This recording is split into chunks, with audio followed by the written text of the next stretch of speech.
Hello, everybody, and welcome to the Fortress Comic News, episode 376. I am one of your hosts, Chris, alongside my co-host, Mike. What's going on, Mike? Nothing much. We have a first-time interview today, which is getting less and less frequent, but always welcoming new people. So we have Zio New on the show, putting out her first graphic novel, Monkey, which we both really liked, I think. So we'll talk to her about that in a little bit. Pretty excited about that. Pretty cool. I always enjoy stuff about Journey to the West. So yeah, I'm interested to see like how much, because I never watched or read any Journey to the West stuff, which I probably should have because I'm a huge Dragon Ball fan. If people don't know, that's what it's loosely based off of. A lot of stuff in culture is pop culture, at least. But yeah, I really enjoyed the graphic novel. I like how the timelines played, so we'll talk about that with her in a little bit. The funny part is I actually just started reading Journey to the West. So oh, really? Yeah, so it was a great parallel. Like the actual book with words? So audiobook, so listening to it, I guess, if you want to be that way. Okay. But yeah, it's actually it's a version of it that I found out later is like very annotated, because the actual Journey to the West is like 4 volumes in this long thing. Yeah, it's like from 16th century China, right? Yeah.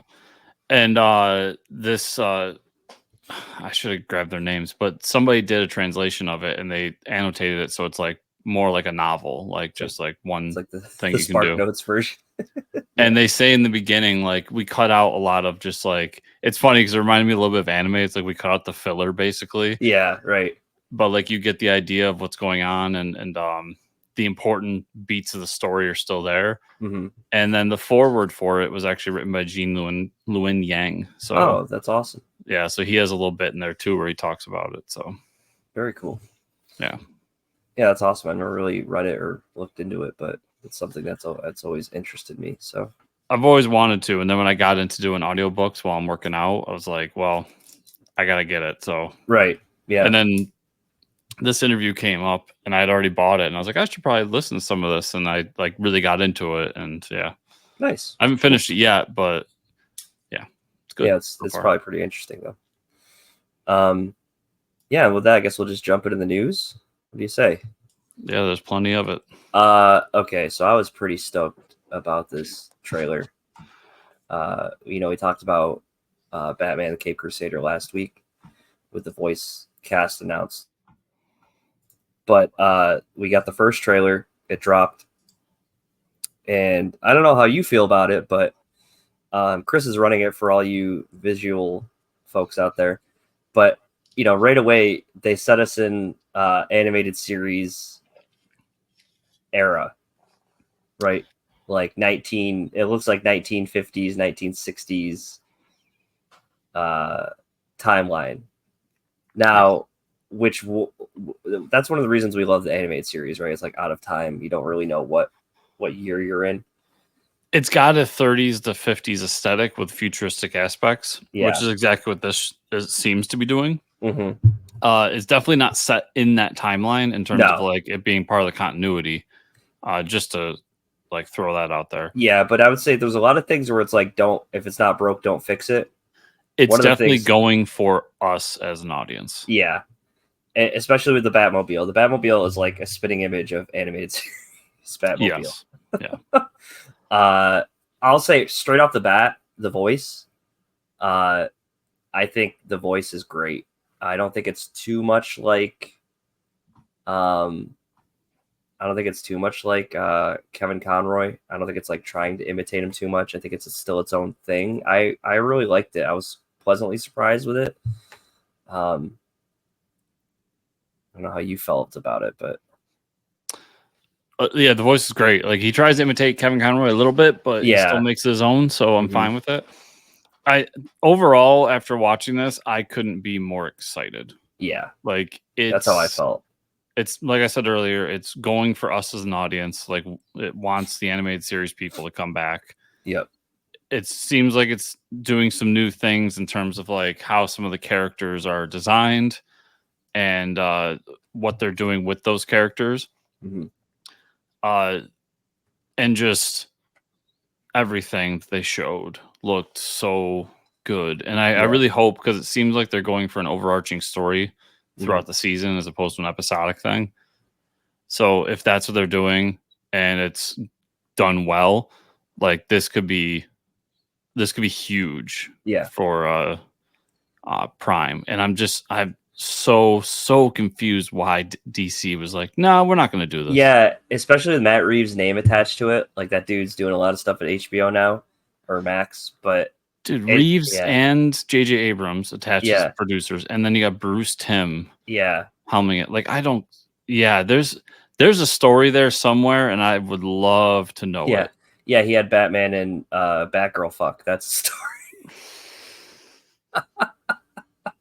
Someone had the final say, and I was like, never again. I'm not letting this guy do anything, you bastard. I watching the trailer, if it was hot garbage, I would have been like, oh, now I understand. But this looks like something that's really exciting. I was pumped up. I was not expecting to be in that era, which is like fine because it's like been so long since the animated series. To get an updated animated version of something like that, you know what I mean? Like widescreen format. The animation is a little more polished, I would say, whether it's hand drawn or not. But and I think you get some cool villains. We talked about it last episode, but you saw Gentleman Ghost. You're seeing Clayface, Chris's favorite. You see Catwoman in the purple suit, Firefly. Just a lot of cool stuff going on, and a very noir-ish, I would say. So, and the character has never been done in non-comic form, onomatopoeia. Oh yes, yeah, Kevin Smith's character, onomatopoeia. So that's gonna be the most interesting. Like, how do you translate that character outside of comics? Yeah, but dude, this is my hype level for this went from like I'll check it out to I cannot wait for this to drop. August 1st, everybody, it's happening. Yeah, very excited for that. Speaking of HBO dropping stuff, they announced a bunch of stuff in a returning one this week, including more details in their Harry Potter series, The Last of Us Season 2, and more. But for us, they announced that the Green Lantern series has officially been greenlit for service and will be branded as HBO Original and will also stream on Max. So just another reason to have Max. That's huge. We finally get like confirmation that the Green Lantern thing's happening. I'm very excited for it. Yeah. I'm tentatively excited for it. So they say it's going to be true detective style, like buddy cop. Yeah. So more serious cop show. Yep. Where I'm tentatively excited for it is that Greg Berlanti is still attached to this thing. Yeah. And I don't, the whole Greg Berlanti thing is like, because he was attached to the whole CW verse, right? Yeah, he's the architect of the CW verse. And also Walking Dead? No. Okay. Why did I think he was part of what? I'm thinking of the other guy. And I don't know if like the shortcomings of some of those CW shows is from Greg Berlanti or Greg Berlanti just knowing their audience and knowing what they have to work with, and that's what they produced. So like I feel like knowing the tone and the budget of HBO, they might, it might steer him in a different direction, hopefully, but we'll see. I would hope. I just, he's tainted a little bit for me. Like some of that early CW stuff was good. Yeah. Even if it was like, it's the CW stuff, as much as I enjoyed a lot of it early on, it still was very stretched out because of the format. Right. I also like, please. It's a buddy cop show. We got 2 Green Lanterns. That's your cast. They don't need a team. Yeah, we don't need 5 Green Lanterns. Please don't make this a team show. Yeah. He's also attached to the Green Lantern movie, everybody. Oh. Yeah, there's I'm excited, but I want to see more and see what they're going for before I say 100% I'm like ready, because looking through the stuff he's attached to, I'm just like he gets too much hype for what he did with the CW verse because DC fans were so excited that they finally had some of these characters We out had there. something on the big screen, or the small screen, but still. And as much of an up and down as they were, like I think the overall product there wasn't up to par, really. I mean, yeah, just I keep going through his past stuff, and I'm like, it's not like he has worse and worse an amazing track record. Got everybody like, it's a lot of CW stuff, and then like the movies he's attached to. Yeah, we'll see. Yeah. I mean, for what HBO's been putting out, I saw the Penguin trailer and stuff. I think they have an understanding for what the fans want now, hopefully. So that is the thing that keeps it in a tier of like I'll be excited, but like I said, tentatively excited is the thing because HBO doesn't really put out bad stuff. Yeah, right. First time for everything, but right. They don't put out bad stuff. So I would say like the bad stuff, quote unquote, is like Watchmen, where it was so good, but nobody watched it, so they had to cancel it. You know what I mean? Like that's where their bad stuff is. Like even if it's a show nobody's gonna watch or like understand where it fits in the continuity, it'll get canceled. But it was still a really good one season of a show. Was that canceled? Because I thought there was always supposed to be one season. No, I thought they were supposed to do two. Or maybe, I don't know. I could be wrong. I thought it was supposed to be more than one season. Let's go to Reddit. Reddit knows everything. Yeah, Reddit will tell us everything. HBO considered season 1 a success and wanted season 2. Damon Lindelof decided that he had completed the story and he had set it done and was done. HBO decided that Lindelof was the secret sauce and made it successful and won't do it with another writer. So, yeah. Well, that's even more interesting. The writer didn't want to do a second season, so they didn't bring in a hack to be like, finish it. You know, we want more. Yeah, I mean that's good. Yeah, because I was prepared to fight with you for a minute there because that show was really fucking good. Oh, it was really good. Yeah, it was. I don't think enough people watched it though. I think more people could have watched it. Yeah, it's tough because like the Watchmen fan base at this point, like they're just not gonna watch anything because God forbid anybody but Alan Moore touch something. Yeah, right. Like I love Alan Moore, he's a great writer, but guys, he's not God. Like let's all calm the fuck down. Yeah. The Boys, season 4, episode 5. Oh boy. A lot of things happening in this episode. Huey's dad waking up and going kitty pride through all the walls of the hospital and murdering people as he phases through them was fucking insane. Like murdering people and then realizing he murdered people and then forgetting who he was. And then having like, you know, that gets wrapped up at the end of the episode to be like, I know how we got to take care of him. Huey's basically like, we got to fucking kill him. Like his head is shot.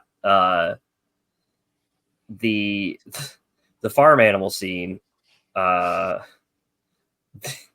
insane. So we kind of get this part where like, you know, they get Gustavo Fred.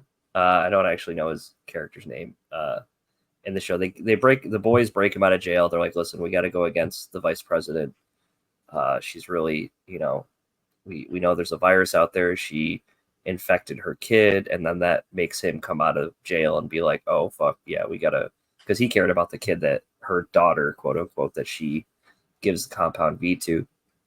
But then we get this weird swapping of sides, like the plan doesn't work for them to get this virus. You know, the boys send him back to jail, but then the VP breaks him out, so they're going to be working together again. So that's kind of interesting. All while seeing that, like, those farm animals and the Compound V bunny that they release, like,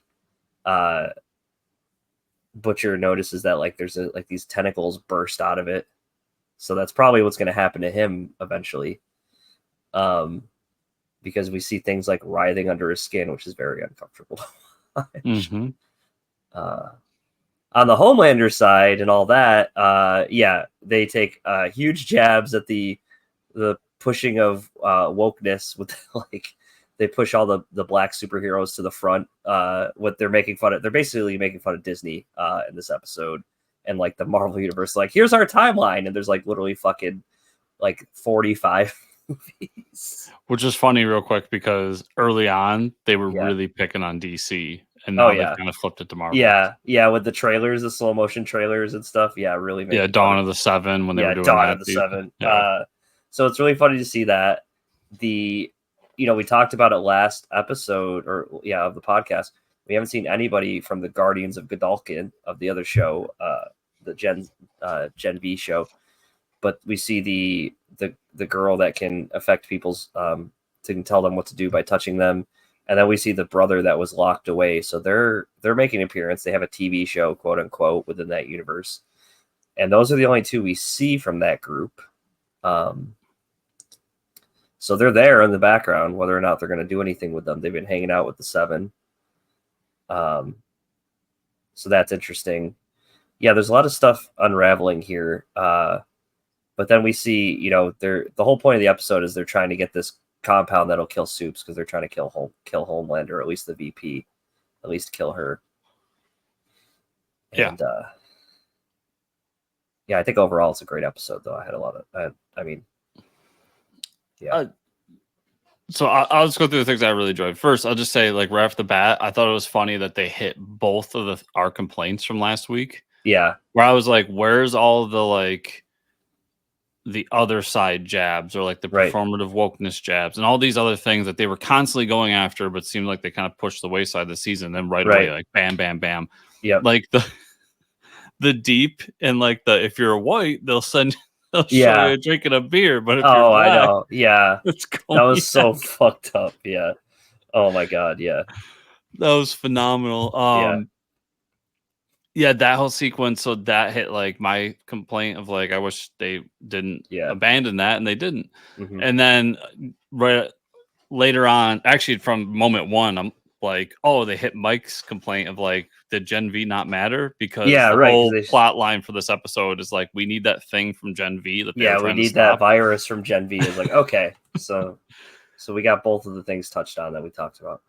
Super Murderous Farm, Animal Farm was phenomenal. That was wild. The chicken killing people, the cow, the sheep. Yeah, when Butcher comes out and says that was a Kentucky Fried Massacre, I laughed so hard.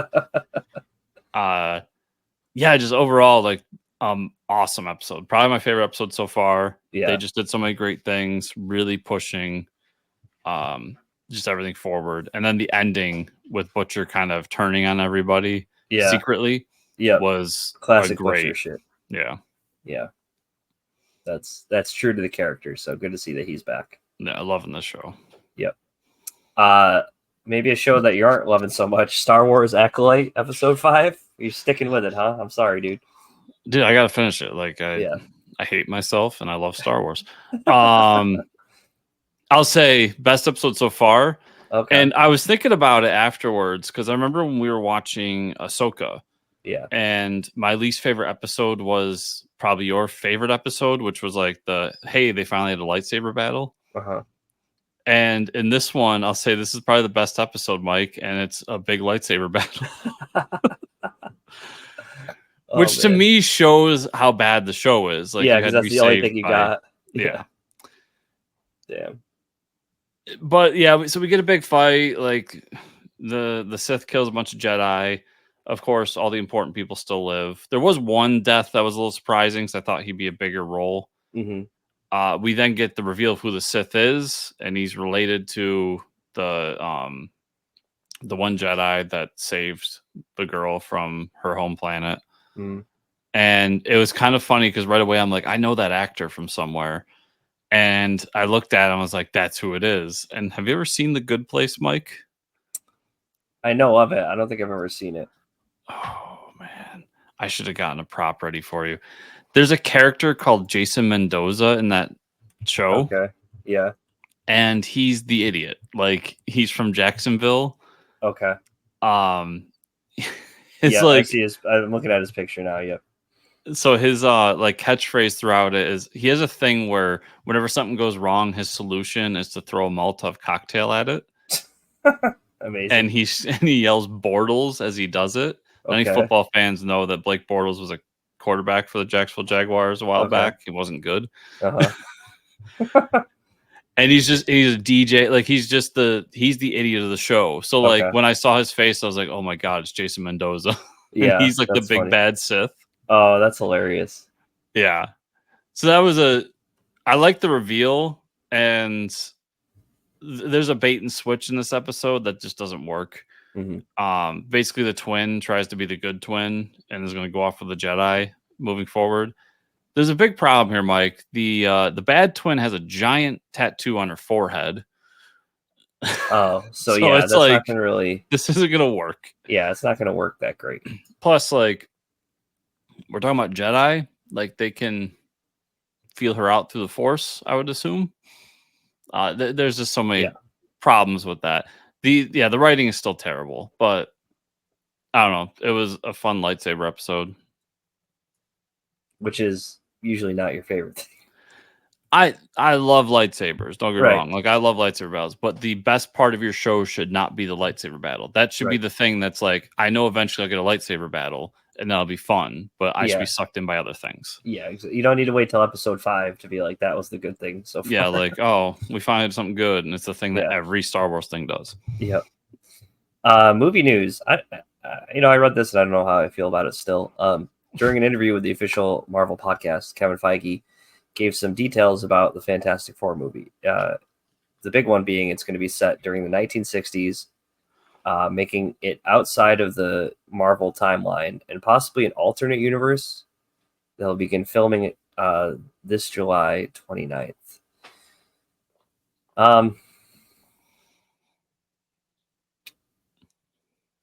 So it being set in the 60s, Chris, does that mean it's going to be an origin story? Oh, 100%. 100%. All right. Well, if I had to say there is one superhero group that needs an origin story, probably because they botched it so many times with this one that nobody knows what the origin should be. If they could give us like a 30-second origin, and then bam, we have a Baxter Building 1960s. I don't know. I don't understand why they're putting it in the past. Does that make sense to you as a more Marvel reader? Like, does it make sense? I'll take the origin story first. Okay. I know I'm the no origin story guy, but what's always lost in that critique is that that's for specific IPs. Yeah. Like, we don't need Batman and Spider-Man's origin story. Right. That's pop culture. Fantastic Four is in pop culture, Mike. And I know you love Fantastic Four, and you've read a lot of Fantastic Four. So for you, it's like treading new water or old water. Like, I will be interested if they do a new. I would like them to see maybe combine the two canon origins, like the Ultimates and the regular, of like the solar flare and the negative zone. If there's something they could maybe pick one and kind of make it their own, I would be okay with that.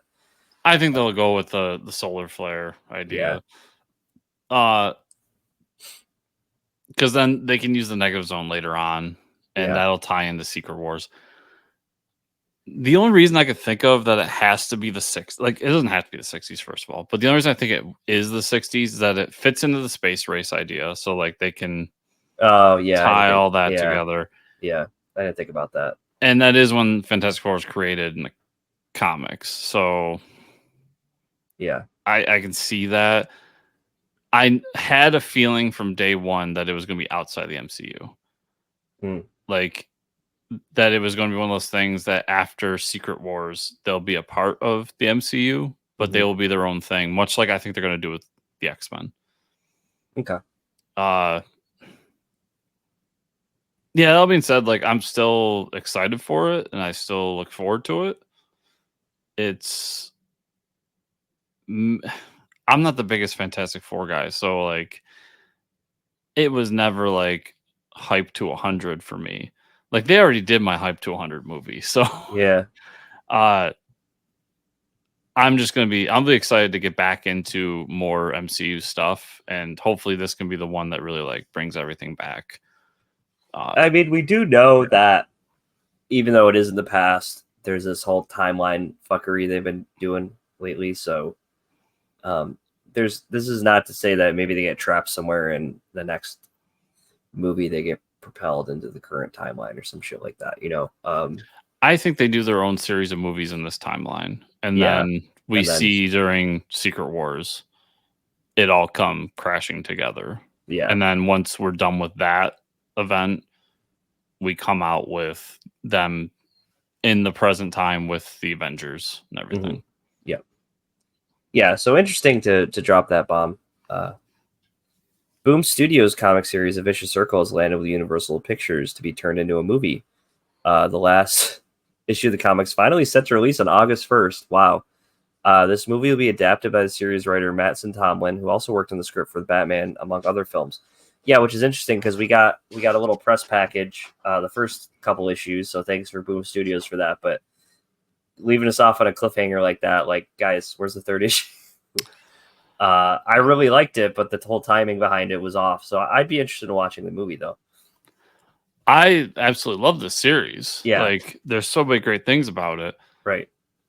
It's been like Months. close to a year. Has it been a year? Yeah. It's been a while. Okay. And definitely over 6 months. Yeah. Yeah, I'm not gonna let them slide on that one. Yeah. It does not shock me one bit. Like, I knew when Mattson Tomlin got into comics, and I'm fine with anybody getting into comics because he did that Batman series and I really liked it. And he did this and I really liked it. But I knew this was a vehicle for him to make movies. Like, he's not a comics person. He writes scripts for Hollywood. Yeah. He works with Matt Reeves. Like, this shouldn't shock anybody. But good on Boom for getting something that's going to help them propel their company forward. So, yeah, it'll make a good movie. It's a very cinematic comic. Yeah. Time travel. So we'll talk about comic news, some Marvel stuff happening. They announced 2 more X-Men titles with already their huge lineup of X comics that I don't think any of them have come out yet, Chris. Nope. Mystique's getting her own book, and she looks like Rambo there for some reason, by writer and artist Declan Shalvey. I'm Krakoa. Mystique reunited with her wife Destiny, and forged new relationships with her children Rogue and Nightcrawler. Sorry. Now that the mutant nation has fallen, Mystique's vicious methods are required once more to protect mutants everywhere.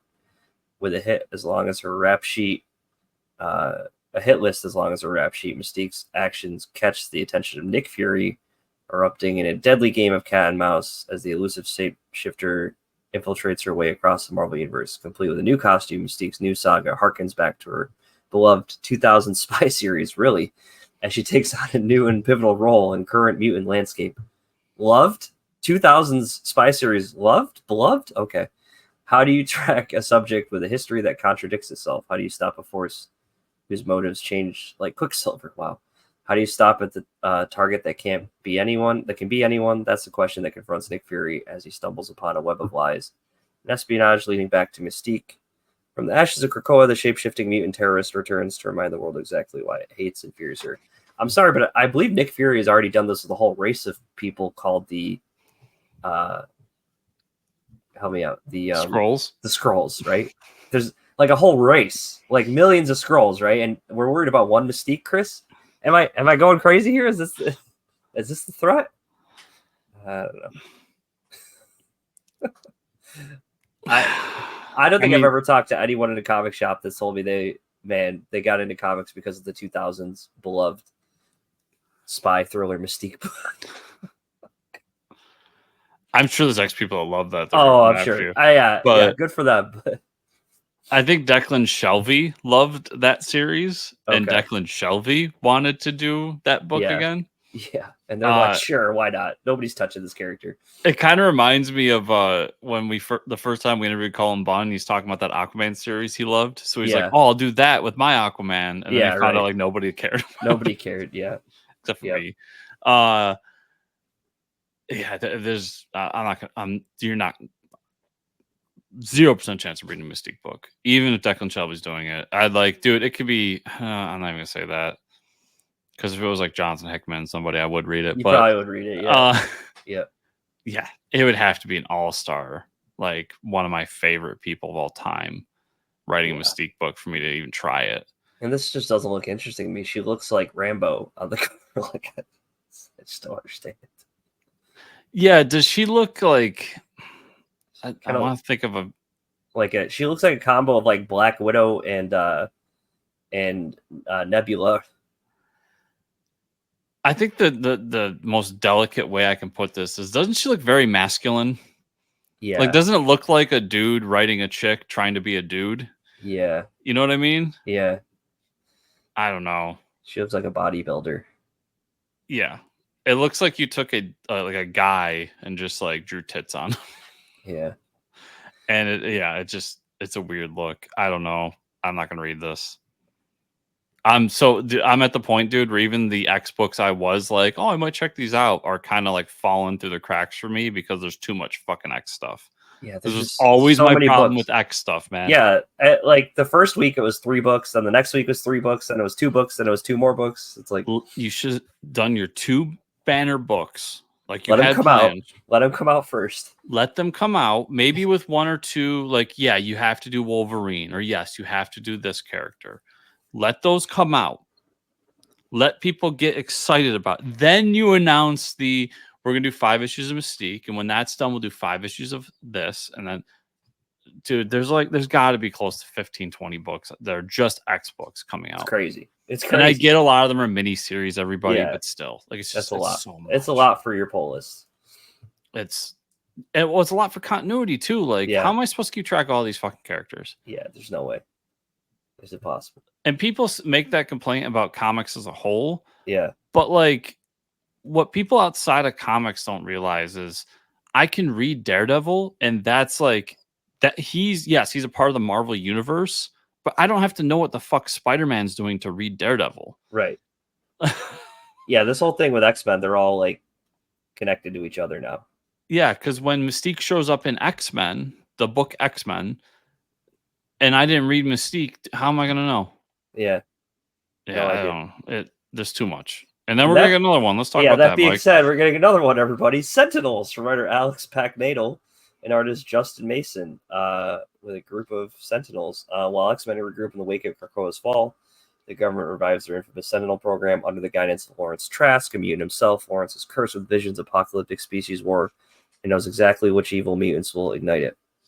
On the surface, his new line of Sentinels appear to be technology-enhanced superhumans, but the truth behind the creation is darker than you can imagine. As Greymalkin Prison becomes home to the villains they captured, the pieces fall into place for the birth of a major new enemy that will define the first year of X-Men's From the Ashes era. Oh, okay, great. So this is another staple book you have to get. It's an essential title, yes. Yeah. Who are the Sentinels? The original Sentinel program. Who are the Sentinels? The original Sentinel program was human supremacy and fear coded into circuitry. Now their legacy falls in the hands of mutant kind. Powered by cutting-edge nanotech, this new generation of Sentinels protects a fragile peace between mutants and humans. But when being a Sentinel is your job, your life, is it possible to stay human? Meet Sawtooth, Lockstep, Drumfire, and Voivode. A brand new team of heroes that will take on the most heinous mutants. Their first mission, capture Omega Red. None of that means anything to me, Chris. You could have made up those names and I would have agreed with you, but wow. My first thing to say is kudos on Lex Luthor for making the Sentinels team. Yeah, for real. Yep. I think it sounds like a cool book. I like the premise. Yeah. And I will say, if you just got done watching X-Men 97, this is a part of that season, like the original version of this. So I get why they're jumping back into it. It's still just another X book, man. I'm still. It looks like it totally looks like a 90s book to me. Yeah, hence it's coming out of X-Men 97. They probably we should do something with this again. Right, exactly. Yeah. I mean, the art itself is just like, wow, you could have told me this is a 90s book. I would have believed you. Yeah. It is a cool premise. Like, I just wish it wasn't connected to something that I'm just not diving into. Agreed. Bring back brute force, Marvel. Yeah, what are you doing? Spoilers for Blood Hunt number 4, everybody. Marvel announced that after the events of Blood Hunt number 4, they'll be bringing back Mark Spector's The Moon Knight in a new series called Moon Knight Fist of Khonshu this October from writer Jed McKay and artist Alessandro Cappuccio. They're also shadow dropping his number 0 issue for stores the day this podcast is released. So today is, wow, look at that cover. That's the Zero issue. Full Moon Rising, an avatar of the agent of Egyptian god of the moon, Khonshu, former mercenary Mark Spector, has died and come back to life on more than one occasion. It is comics, folks. To the ignorant, his fate beyond death's grasp may seem idyllic, but being chosen as the Fist of Khonshu comes with a heavy cost. And like bones in a street fight, Mark Spector and the multitudes he contains may be about to break. Wow. Marvel, yeah. So he's back. Chris, are you shocked? I'm going to say we're going to get into Blood Hunt number 4 later on. I was wrong about how they were going to bring back Moon Knight. I thought for sure that he was going to be resurrected as a vampire. Yeah, that would have been way cooler. So the way he gets resurrected, we'll talk about later on. So this week was one of those weeks where I kind of wish we didn't do this show because this got spoiled for me before I read Blood Hunt. Oh, okay. And yeah, it would have been such a cool reveal on its own. That said, yeah, I knew he was coming back in some form. I didn't know exactly when. I had feelings that it was going to be through this event because of how they were treating that new Moon Knight book, which we'll also talk about the latest issue of that later on. And I'm fine with what they did. Like it works. It's Moon Knight. Moon Knight's like big thing is fight vampires, get resurrected. Yep. And I'll be picking it up because it's the same creative team that's been doing Moon Knight for years now with Jed McKay and Alessandro. So let's go. I'm in. I'm there. Yeah, they got experience doing the character. I will say, everybody, I checked with my local retailer about this Zero issue, and Marvel didn't send anything out to these retailers to say like, "Hey, this is happening." Because I talked to him and I was like, "Hey, like this issue 0, like, can I get one?" And he messaged me back with, "I have no clue what you're talking about." Yeah. So I sent him the article, and he's like, "Oh, that's a thing," because they didn't send us anything.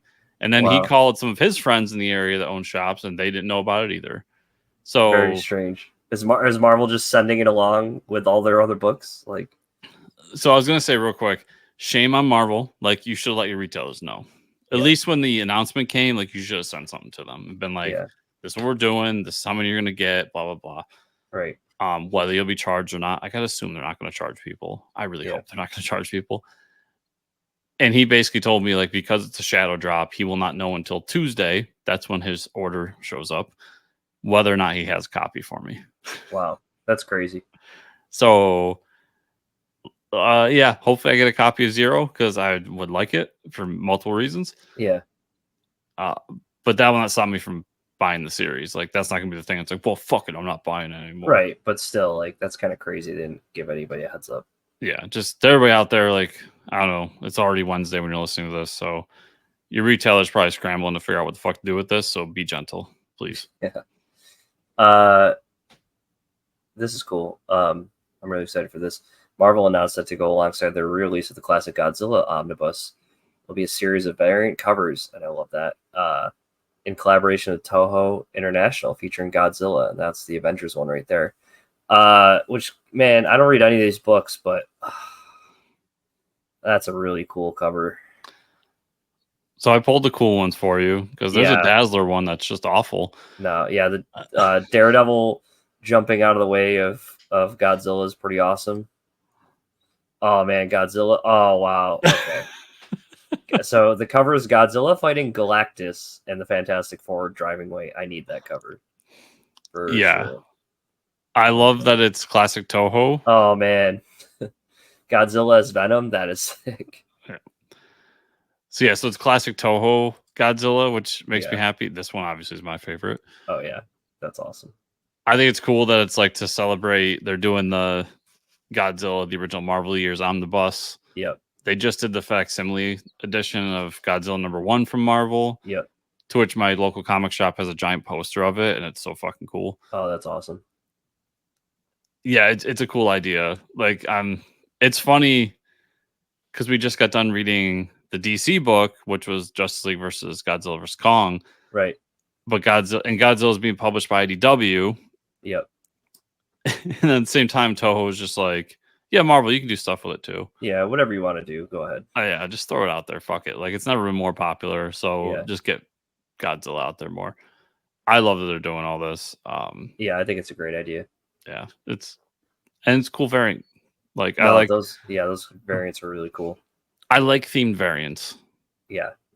I mean, it's a hit or miss because they'll do weeks where it's like it's Dazzler week, and I'm it's like, come on, I'm not doing. Yeah, I'm not buying Dazzler shit. Yeah. But when they did ROM month, like, oh yeah, you were loving. You better it, believe dude. I bought a shitload of ROM variants. Yeah, just you though. Maybe you and someone else, Chris. It's right. There's at least there are dozens of us, Mike. Dozens. Yeah, so I think this will do good for Marvel, and they're cool. Like, I really enjoy them. I'll probably pick up a few of books I'm reading. Yeah, I gotta get that Fantastic Four one. Yeah. This is kind of crazy because I was a huge Bazooka Joe fan growing up. I had all the bubblegum with the comics, and the DC's teaming up with Bazooka Joe for a crossover comic strip that can be found on the Bazooka Joe website on their social media pages. Terrible idea to not have it in your gum, Bazooka Joe. Yeah. That's awesome, though. I mean, we got Batman, Superman comics with Bazooka Joe, but why don't we have, if they said we are only putting it in a gum, I'd leave right now and go buy some. Oh, people buy the fuck out of these, dude. Yeah. What, like, why is it only online? I'm going to go read it, but like, I'm looking for a reason to buy Bazooka Joe gum again. So, yeah, I mean, dude, there'd be so many DC fans out there being like, "Oh, I'm gonna buy a shitload of Bazooka Joe gum, get all the comics and frame them." Yep. Or like put them somewhere and then hope they get so fun story. Growing up in high school, my sister gave me that for a birthday gift one year. She took all my Bazooka Joe wrappers and like glued them. I think I still have it somewhere. She glued them together in a frame and made me like a Bazooka Joe comic book strip like picture. Yeah. That's really cool. It's really cool because I was like, I don't know what she did with all those wrappers or what I did with all those wrappers. Gotta read it and like throw it aside or something. But Bazooka Joe was so cool because of the comic book strips, and like to have something like that where like, you know, because they're just wrappers, but when you put them all together and glue them down, they look really cool next to each other. So I'm gonna say I knew your sister was good people. Yeah. She went up a ring on that she's story. Okay. Way better than me. So I'm still a few rings lower than that. But yeah, I think it's a good idea, but come on. Get to a point where I can spend money for this, guys. That's all. Yeah, I don't understand why it's not. I mean, maybe it will be. Maybe they're gonna release it this way, and then like this next summer, it'll be like. Remember when we did Hershey chocolate bars with DC characters? Bazooka Joe. I don't know. We'll see. Image and Skybound Entertainment announced that after the miniseries Scarlet and Destro conclude their G.I. Joe comics will be a brand new ongoing G.I. Joe series with that title and be written by Josh Williamson, art by Tom Riley, the creative team from Duke. So there we go. There it is. The big G.I. Joe book with everybody on it. Now that you got all the you got all the miniseries. There it is. Yeah, all the miniseries, they're setting things up. Yep. Putting the pieces where they need to be.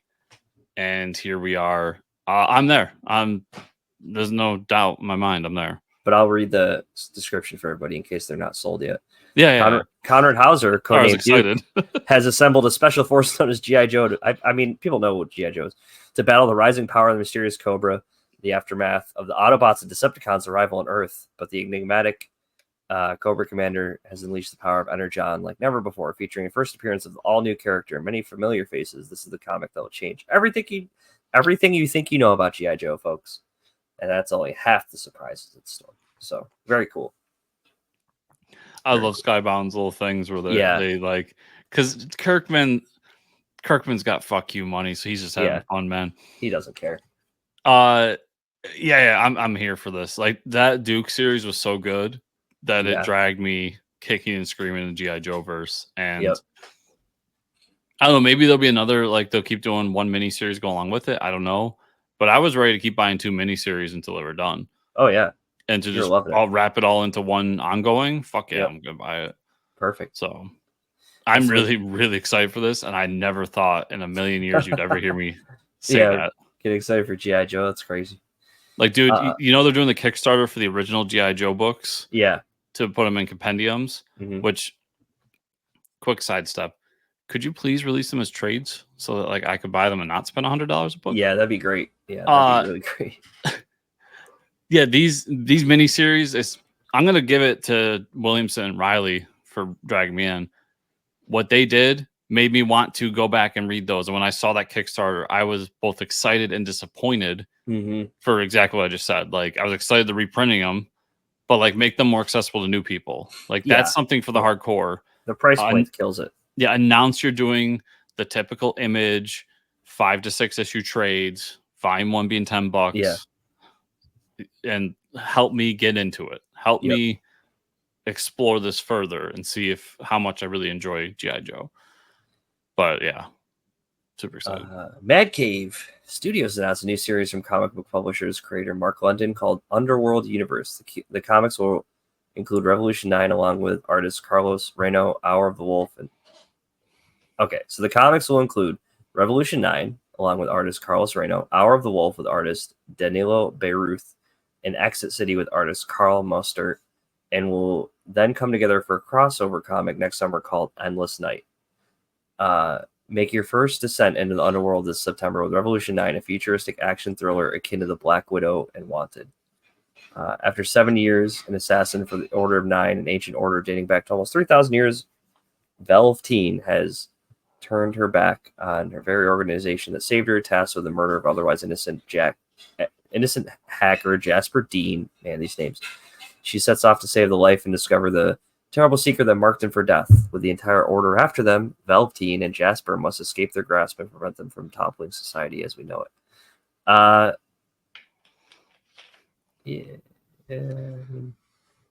Don't know if I'll be checking these out.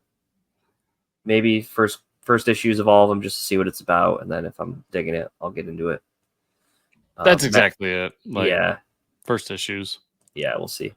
Kind of sounds like G.I. Joe to me, Chris. It looks and sounds like G.I. Joe. I will say I'm intrigued because if we go back through the covers, like, this seems like a werewolf book. Yeah. Hours of the Wolf. That does. Yeah, it does. This seems like a buddy cop. It feels to me like a cyberpunk noir book. Yeah. Like, maybe I'm stretching a little bit, but I get a futuristic vibe here. Yeah. It might be the Exit City font for the Exit City. Yeah. And then we got Scarlet, basically, that I'm currently reading. Yeah. Female Spy. Right. That's true. Yep. How are these connected? Don't know. But like you said, the first issue is 100%. Mad Cave gets a benefit of the doubt. That being said, I like Mark London. Like, I like London some of his stuff. Like, I like that Battle Cats book he did. But Mad Cave has definitely evolved since being the publisher that makes Mark London books. Right. And that's it's a little bit of offense to Mark, but like, I don't mean it to be like mean to Mark. Right. They've just evolved and are doing like other stuff, bigger stuff now. Yeah. Right. So I'll be interested to see what this is. And I'll also say, here's their publishing plan. Bad idea to have 2 months in between books. Yeah, that's crazy. Yeah. Like, you put out your first issue of Revolution 9 in September, and then I don't get issue 2 until November. Bad idea. Same with Hour of the Wolf. Comes out in October. Issue 2 until December. Yeah, it's just a weird way to stagger them. Yeah. Like, Batman can get away with that. Spider-Man can get away with that. Not these guys.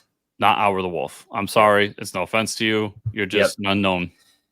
So that's kind of a disappointment, but we'll see. We'll see what happens. I'll be checking them out, very least. Last thing here, Boom Studios announced another edition of the Berserker universe with Berserker Face Full of Bullets from writer Jason Aaron, and artist Salvador LaRocca. When B finds himself in the middle of a grudge match between a greedy land baron and his runaway daughter, he must decide if he wants to play the role of guardian angel or succumb to his violent tendencies. And when the runaway prays for vengeance, she so obsessively clings to God's answer, it might be more than she bargained for. That looks really cool. It's a Western starring, I know we're getting different eras of this character now. I think we had like the Middle Ages one coming. We have this, I think that's a cool play in the character. Also Jason Aaron writing it, so I'll definitely be reading this one. Yeah, it's funny to me, like, he's an immortal character, so you can just change. Yeah, you can change the genre whenever you want. Yeah, so I think it's a cool idea. Yeah. It's fun. It's weird to me that Berserker is such a huge IP that keep making more books, but yeah, I know everyone's out there's liking it, so maybe I should go back and check it out. Yeah, it's good. It's definitely good. Yeah. I got volumes upon volumes of Pokemon to read though. So you got to read that. Takes priority for sure. So with that, everybody, we're going to talk about what we read this week. Comics. I read comics. I'm going to talk about. So I read Gatchaman 1. I really liked it. Colin Bunn, Chris Batista. I thought it was a great first issue. Obviously, the team coming together, battling a giant monster. I'm all about that shit.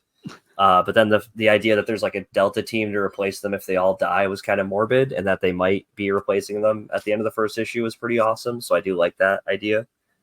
I thought the intros were pretty great and like very Japanese, like where they jump into frame and like we get an explanation of like who they are. Yeah. I love that they were just a science team. That's what they refer to them as. I thought it was funny that they're described as ninjas and they don't mean ninja shit. No, there's no ninja stuff. Yeah. If I could cut in, unless your next book is Gatchaman Ken. Yeah, it is. Yep. Okay, go ahead then. Yeah, so I read the review issue. We got Gatchaman Ken. This is a one-shot from Tommy Lee Edwards and Mindy Lee. Without spoiling too much, I thought it was a good issue. It's a story about Ken in the past and also Galactor, the big villain from Gatchaman, right? Of like trying to thwart him. I thought it was cool because like towards the end of the issue, if you're a fan of the Predator movie, that's kind of what this turns into. He gets like captured with all these other like Universal fighters and gets marooned on this like jungle island and then picks everybody off like one by one in the jungle, just like Predator. And it was like, okay, this is pretty cool. So I like that issue too. Yeah, it started off like a wrestling book, and I was like, yeah, oh, no. Yeah, it was really strange how like fast we went. Yeah. And then this book actually does have some ninja shit in it. So yeah, it was some ninja stuff. Yeah. That's part of the reason I wanted to bring it up, because like it's funny to me, like the actual, I mean, just Gatchaman is trying to introduce you to the whole thing. So like I get what they're doing there, but this one really did lean into like him being a ninja and everything. Yeah. Now, that was a good supplement for if you liked Gatchaman. I kind of wish they waited a week for it to come out. Like let Gatchaman come out and then let Gatchaman Ken come out so that people can decide if they like Gatchaman. Yeah. And then go and buy Ken the next week. So I think that was an unforced error. But other than that was a great companion piece to the other book. Yep. These next I'm going to talk about in succession because they kind of go like one after the other. So we got Action Comics 1066, and then we have Superman 15, which are both the Brainiac stories 5 and 6. And then we have Absolute Power Ground Zero #1 that picks up right after all that. So Action 1066 with Williamson Sandoval. Lex Luthor decides to go on the hive mind of Brainiac, and they say, no, your brain can't handle it. He goes, I don't care. I love my daughter all of a sudden, and I'm going to save her. Okay. So he does it. He tries to save his daughter while everybody else on the ship is like trying to figure out how to get the small, the shrunk down worlds that Brainiac's collected and trying to save the ship. So that's all happening, and that's kind of where that resolves. And then we get into Superman 15, where they beat Brainiac, but what he does is he has the Queen Brainiac that he's like created, and he sends her off into space. He pulls a Jonathan Kent, or he pulls a Jor-El, and it's like my last piece as his brain is like dying. He sends her away somewhere in the vastness of space. So there is one Brainiac left somewhere, and they capture Brainiac, and his like mind is like deteriorating. So then we get caught up to like, Superman's back on Earth. He's with Lois Lane again, and everything's all great.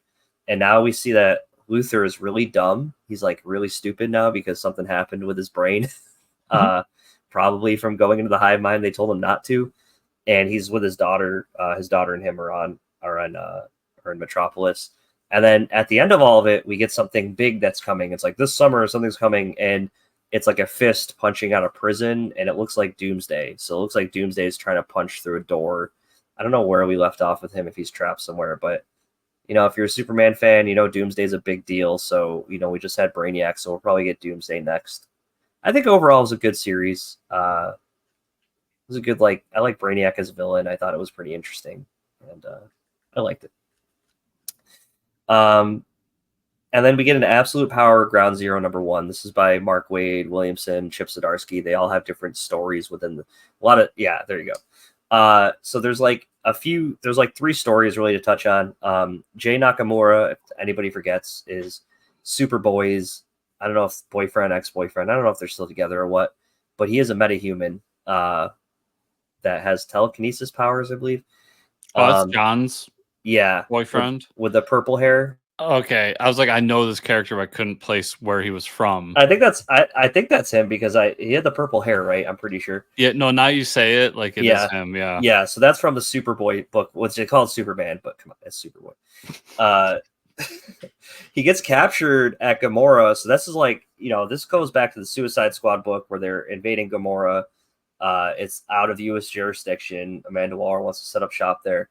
The president of Gamora gets killed, which I forgot was Jay Nakamura's mother. I completely forgot that whole thing, that he was related to her. So she's dead by Amanda Waller. He gets captured because they're going to use his powers or something. The second story is Amanda Waller captures. Yeah. First story. Did you catch who drew it? No. Do you have it in front of you, or are you going off notes?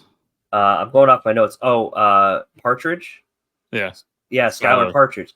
Yes, that was on the show. Yes, so congrats to her doing that book. It was really good. I read it, and I saw her name right away, and I was like, A, good for Skylar for working with Mark Waid. Yeah. But B, I was like, I was really excited for you to read it because I'm like, Mike really likes Skylar's work. Yeah, so. yeah. No, she was. Yeah, I did. Yeah, thanks for reminding me because she was on that book, and good for her working with Mark Waid. That's awesome. Yeah. Congrats, former guest of the show about a year ago or so. Oh no, maybe a few years ago now. Been a minute, yeah. The second story was really fun because we get Time Commander coming in, who's like you don't see him a lot, but basically he has a device to like rewind shit and like rebuild it. So they're trying to get Amanda Waller's trying to bring Failsafe back and all of the Amazos. She has a bunch of Amazos in a room. Time Commander tries to break out using time, and of course Amanda Waller has this big bubble within the cell that like reverts him back to a specific time when he got captured. So she's like, yeah, I thought about everything already. You're not getting out. So that was really cool. And then I thought it was interesting that book ties into Chip's that Batman book he was doing that was like an anthology. I'm zoning out. Yeah. But that ties into that book when Chip was doing Batman on like on the side. Yeah. And then we got Failsafe, which just got destroyed in the Batman ongoing. So yeah. And then the last part is Waller finds the Brainiac Queen that gets flown out into space. Sprite goes, I don't know what this is, but Brainiac was really. So what she does is she does some comic book science, goes in the mind of the Brainiac, implants memories of her raising the Brainiac as Jonathan Kent brought up Superboy or Superman, Clark Kent, on a farm, and they go through this whole sequence of like it was 24 hours in our time, but like a lifetime in Brainiac's mind. And so now she's going to only obey Waller and fight for her. And that's kind of where we leave off. All these parts are being set up where like Waller's going to have this like machine army that's going to be unstoppable. Absolute power for sure. She's got a lot of things to really give her all the power. So we'll see where this goes. I think it's all really building up to something cool here, I think. Yeah, I'm excited for Absolute Power, but I thought to anyone out there, I don't think you need to read this. Like, the Ground Zero. Yeah. Yeah, it's 3 stories that were kind of okay. Yeah. I enjoyed them, but I don't think it's a necessary part. Like, do you really know how she gets the 3 cyborg super metahumans? Not really, but I do like Time Commander. I thought Time Commander was fun. Yeah, Time Commander was good. Yeah. The last one with a female Brainiac, I was like, okay, she's in the metaverse and like she forces all the superheroes to come try to stop them from being together. I'm like, this is cheesy, but okay. That was kind of weird. But whatever gets her to the point, we need to get to Absolute Power. But and then the last book I got to this week, Wrong Earth, Deadringers #3, Tom Pear, Jamal Eagle doing that fantastic art. It's great because we get like an existential conversation between the Dragonfly man and Dragonfly. The darker, grittier version doesn't want to save people anymore, and they have this whole conversation about like their place in the world and what they're doing. And he's now arrested, the grittier version, and doesn't see a point in he doesn't see a point in the megaverse as itself, like the multiverse, and thinks he like comes down to like it really is just branding. It comes down to branding. Like each universe just brands its own hero of like this is your shtick, and like that's what that's kind of where he sticks with it, like his philosophy and all of it. But that's kind of what the issue revolves on, and then they kind of wrap it up, and Dragonfly is like, okay, we have to go find the actual villain. So there's like a rift or divide happening there, and I don't know if that's going to lead our grittier Dragonfly man to kind of explore what's going to happen, or if this is going to like an end in sight for this universe as a whole. I don't know. We'll see. I mean, it's still good if you like Dragonfly Man and all that stuff, but a little more existential and depressing, I would say. So, still enjoying it though. And that's all I got to this week. Besides the volume 1 that I talked about of Monkey, I really liked. Yeah. All right, I'll start with Blood Hunt, and real quick, 2 tie-in books. Well, we're going to talk about 3 tie-in books, but 2 like direct tie-in books were Midnight Suns #2 and Union Jack the Ripper #2. Neither is really doing anything that seems essential to the Blood Hunt storyline. So they're probably my least favorites of the 2, but they are fun. Because Union Jack the Ripper at the end of the day is basically just like Union Jack fighting vampires. And Midnight Suns started off as let's get together and go kill Blade. And then like it's this really random story where like now they're at a hospital trying to save this woman from vampires. And I'm not really sure why we made this left turn in a 3-issue series, but like, okay. On the other side of that, Blood Hunt #4 came out, and holy fuck, am I loving this book? Nice. So we get that Atlantean temple that came down last issue, and find out what is going on with Blade. So there's going to be gigantic spoilers going on right now, everybody. So strap on in. We find out that Blade is actually possessed by a vampire. Fuck, I had it written down. Vamping. I'm lost it. But he's possessed by the first vampire. And somebody he's fought in past volumes. And it's actually the vampire that creates Dracula. Yep. And it's an Atlantean vampire created through Atlantean magic, blah, blah, blah. You can all read the history of it. So that's what's going on with him. It's not actually Blade. It's somebody that's possessed Blade because he's the perfect vessel for this. Classic. And this vampire believes that he is... So he's been many things throughout history. Everything from just the Lord of Vampires to just a god to being imprisoned and sent away. And now he's come back to basically be the end times. Like he's the one that's going to end everything. So they get in this temple. Blade reveals who he is and then starts pulling in dark force energy. And it's revealed that Black Panther, because of his connection to the flower and vibranium, has slowly been healing his vampirism. Oh, cool. And now has control of himself again. Nice. So some nice comic book science there. Of course. I had a debate with a friend because they were like, oh, they're going to keep Black Panther vampires. It's going to be awesome. I was like, there's no fucking way we leave this with Black Panther vampire. There's no way. 0% chance of that happening. Yeah. And, I was right. Yep. And Black Panther frees Thor. So now the book ends with the Avengers assembled again in full force to fight Blade. But Blade now has like all this dark hold power, as well as being like this uber powerful fucking vampire that's possessed him. So it's going to be an interesting fight in issue 4. Nice. The side story of that is that the Midnight Mission from Moon Knight have found the Wrecker and gone to the Asgardian prison where Khonshu's being held, which is the reason that Moon Knight couldn't be resurrected, was that Khonshu has no power. He's in a prison away from everything. And they get the Wrecker to open it up and free Khonshu. So while Blade's doing his thing and giving his big villain speech, the moon just rises. And we see Mark Spector come back. Nice. That's cool. As part of the fight. So, yeah, huge issue. I really, really enjoyed it. And it's going to be interesting to see how they conclude the whole thing. I'm a little surprised. I thought we were going to leave this with more heroes being vampires, but it does feel like that's not going to be the case. Because the only ones that are pretty much healed at this point. Damn. So that leads into Vengeance of the Moon Knight number 6. And really, it's just what the Midnight Mission is doing. And it's them just continuing Moon Knight's mission, which is to save people. So they're out saving people.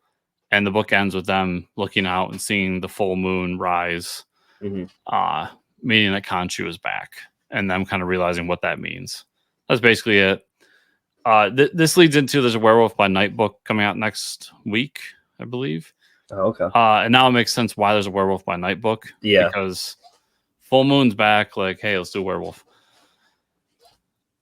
And then I read Geiger number 3. Oh yeah. Ties all the books together. Like Redcoat's in this. All these other characters. The GI robots in this. Yep. We kind of get that they're involved somehow. And then it's really just Geiger looking for books throughout the entire issue. And he turns the Knight, because the Knight's kind of like, books are dumb. Like, why are we looking for... And he explains to the Knight like why it's important to him, and kind of turns him. It was a fun story, but it's really just a filler issue to get them a little bit further down the road. And then I had Grommets number 2. Really enjoy this book. It's a book all about skateboarding and punk culture. Like, nice. We get kind of this group of women. Well, they're all taking place in high school. It's this group of girls who also skateboard. So like the guys obviously are in love with them. Like they're all, fuck everybody and skateboarding all the time. So yep. And it's just a story of them like hanging out and boys in high school trying to impress pretty girls, essentially. Yep. Classic.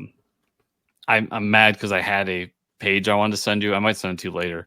But there's a page of the main character in his bedroom, and I'm just like, this is my bedroom growing up.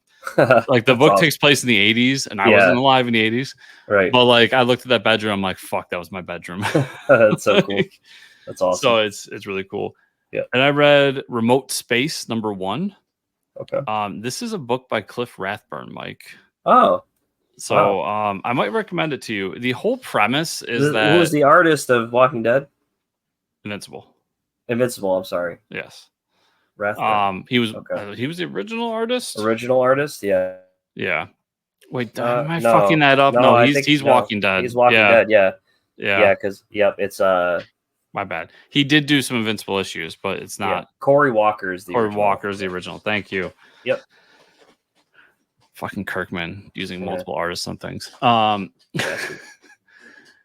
Yeah, so this is his new book, and it's a sci-fi book that he wrote and drew. And the whole premise is basically like climate change went nuts and we fucked up the earth. So human beings saw 2 paths. One was to go like full transhumanists, like become cyborgs. And the other was to manipulate our genes so that we could survive.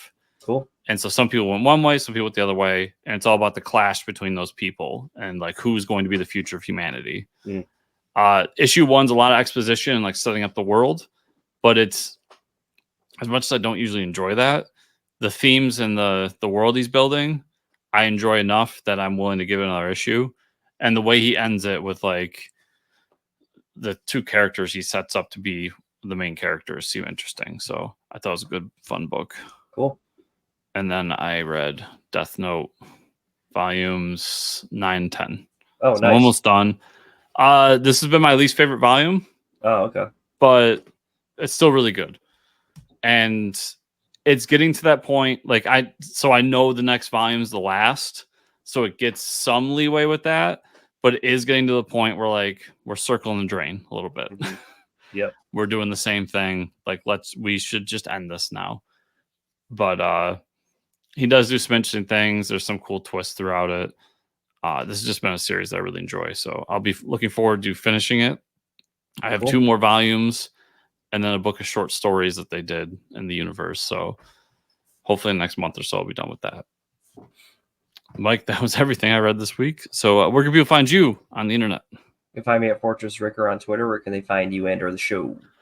Find me at Fortress Chris on Twitter or any social media you can think of. You can find me at chriscomicscorner.substack.com. And you find the show at fortresscomics_ on Twitter or at fortresscomicnews.com. Please, everybody, if you want to support the show, 5-star reviews on the podcatchers, on the YouTube. You can like, subscribe, share, comment down below. And you also go to patreon.com/fortresscomics. So thank you all so much for listening and or watching this week. And we'll see you all here next week.